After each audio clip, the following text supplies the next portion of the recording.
there's a case of sexual misconduct, there is always a woman to blame. But there are other theological underpinnings that we have to take into account as well that are problematic before we get to how we deal with this. And we have to talk about theology around gender and sexuality, not just the theology of women's submission.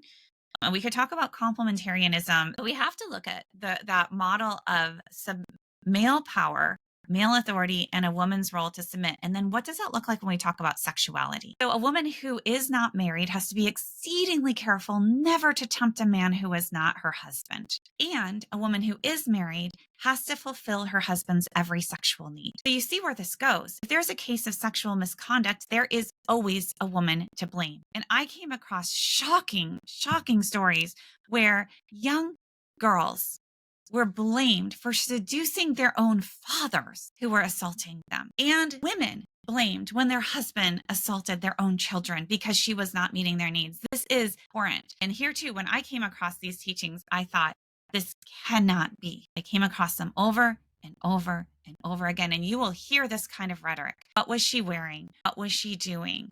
Clearly you have the discourse that pops up all the time about the yoga pants and about modesty. And, David didn't really rape Bathsheba and all of these things. This is a constant theme. It's pervasive. So what does that do when a woman is assaulted? She is, by virtue of her assault, guilty one way or another.